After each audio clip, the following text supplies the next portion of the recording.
Roundup is priced at about $14 per bottle. Its active compound is glyphosate. Monsanto secured a patent for it in 1974 and expanded it into an $11 billion commercial system. For 50 years, messaging to farmers, gardeners, and homeowners worldwide has promoted it as the only reliable solution capable of eliminating weeds down to the root. That claim is presented as misleading in this account. According to the narration, there's a liquid commonly found in household kitchens that can destroy weeds completely, including their roots, in a single treatment. It is described as not merely slowing growth or burning surface foliage while roots survive, but fully eliminating the plant. The effect is said to be immediate and irreversible for weed cells. The mechanism is characterized as highly aggressive. Early agricultural chemists who recorded it in the 1940s reportedly described it as more damaging to plant cell membranes than any synthetic herbicide evaluated alongside it. The cost is stated to be about $1 per gallon. It is also described as leaving no residual presence in soil and no detectable chemical trace in groundwater. The claim further asserts that treated areas can be safely used again within 30 minutes, including allowing children to play on the surface. Within this framing, Monsanto is said to have been aware of this alternative before filing its initial glyphosate patent. The reason it was not developed commercially is attributed not to performance limitations, but to its status as a widely accessible commodity product that cannot support monopoly pricing structures. The narration emphasizes that understanding the cellular impact on weeds reveals a rapid destructive process occurring within less than 60 seconds after contact, described as one of the most severe reactions in plant biology. The herbicide division of Monsanto is reported to have generated more than $11 billion annually prior to the company acquisition in 2018. The broader global herbicide industry is described as exceeding $30 billion each year, with glyphosate-based formulations holding the largest share. Residential consumers in the United States are said to spend between $80 and $200 per year on weed control products, while professional lawn services charge between $150 and $400 per treatment for typical residential properties. The narrative argues that the industry has shaped a long-standing perception that chemical herbicides are inherently superior, not necessarily through comparative research, but through decades of marketing influence. Glyphosate itself is described as functioning by blocking a single enzyme known as EPSPS, which is involved in amino acid production. While effective, it is said to require between 3 and 14 days before visible effects appear, often needs repeated applications for perennial weeds, and may leave detectable soil residues for up to 6 months. In contrast, the alternative liquid is described as destroying weed cells through direct disruption of cell membranes. It is said to show visible effects within hours, work on the first application even against deep-rooted plants, and leave no residual material in soil. The narration concludes that the commercial success of Roundup depends on preventing direct comparison between these two sets of characteristics. The account then shifts to 1945, when agricultural research programs in the United States evaluated multiple substances for weed control during post-war agricultural rebuilding. A researcher named Edwin Crafts at the University of California, Davis documented that dilute acetic acid solutions produced complete above-ground weed drying within 2 to 4 hours after contact, a speed not matched by any synthetic compound tested at the time. He noted that the mechanism involved physical destruction rather than biochemical interaction. His findings were submitted in an extension report and archived. However, with post-war investment flowing into synthetic chemical development, the line of research was not pursued further. 40 years after that point in time, while Monsanto was still producing billions of dollars from glyphosate-based products, Edwin Kraft's agricultural report remained stored within a University of California archive. The substance he recorded was acetic acid, commonly known as vinegar, the same liquid found in household kitchens. The narration shifts to claim that what follows extends beyond basic weed management. It describes a collection of information said to be intentionally kept separate from mainstream gardening and chemical industry guidance, preventing home growers from connecting the concepts. It references a complete weed elimination method that includes specific solution strength, seasonal application timing, and a soil preparation process intended to make the outcome long-lasting. It also mentions a biochar-based soil amendment described as capable of rebuilding garden soil at a cost of about $2. Further described is a natural pest control barrier designed to keep crawling insects out of planting areas without synthetic pesticides. Additional systems are listed, including rainwater collection setup and an earth battery design, along with multiple other guides intended for immediate use. The narration then returns to acetic acid and its impact on plant cells during the first 60 seconds of contact, framing it as fundamentally different from glyphosate in mode of action. Plant cells are described as being enclosed by a lipid bilayer membrane composed of 2 layers of fatty acid structures responsible for regulating molecular movement in and out of the cell. Acetic acid is identified as a proton-donating compound and at concentrations higher than 10%, its chemical behavior is described as shifting from food-grade use to herbicidal function. At this level, the acid is said to overwhelm the cell's ability to regulate internal pH within seconds. The membrane structure is described as losing stability. Internal cellular material begins moving outward across the boundary, and osmotic balance collapses.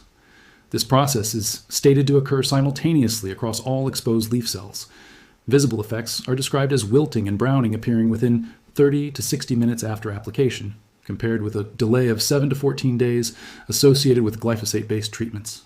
A study published in Weed Technology Journal in 2002 is cited as testing acetic acid at 10%, 15%, and 20% concentrations on 12 weed species, including dandelion, thistle, plantain, crabgrass, and bindweed. At 20% concentration, researchers reported between 97% and 100% top growth mortality across all tested species within 24 hours following a single application. The narration then distinguishes surface-level destruction from full root elimination. It states that standard household vinegar, containing about 5% acetic acid, is effective for above-ground growth, but does not penetrate deeply enough into soil layers to affect established root systems. This limitation is described as a common misunderstanding in DIY gardening advice that relies on household vinegar, leading many users to conclude it is ineffective and return to glyphosate products. According to the narration, roots survive exposure to 5% acetic acid, but are unable to withstand 20% concentration. Horticultural-grade vinegar at approximately 20% concentration is said to be available through farm and garden suppliers, priced around $8 to $12 per gallon. At that strength, it is described as penetrating into the upper 3 to 4 inches of root tissue, affecting the critical zone for most annual and biennial weeds. A study from the United States Department of Agriculture Agricultural Research Service, published in 2002 and widely referenced in organic farming literature, is cited as finding that 20% acetic acid achieved weed control outcomes statistically comparable to glyphosate under standard application conditions across both broadleaf and grass weed populations in field trials. This equivalence is described as occurring at approximately $8 per gallon, compared with $14 per bottle for Roundup, while also being characterized as leaving no soil residue and no groundwater contamination. The narration concludes this segment by stating that the USDA published these findings publicly, and that despite this, Monsanto's reported sales continued increasing each year following publication, as though the data had no effect on market behavior. The procedure begins with sourcing horticultural-grade vinegar at a concentration of 20% acetic acid, not the standard 5% household white vinegar used in cooking. The lower 5% solution is described as only capable of removing surface growth while leaving root systems alive, which is cited as the main reason many users judge vinegar methods as ineffective.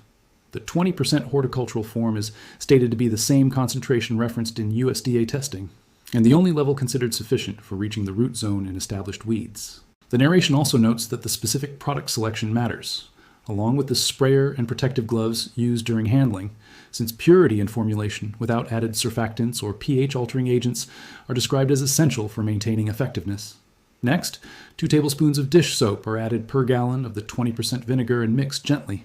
The soap is described as a surfactant that reduces surface tension, allowing the liquid to spread across the waxy outer layer of weed leaves instead of beading and running off.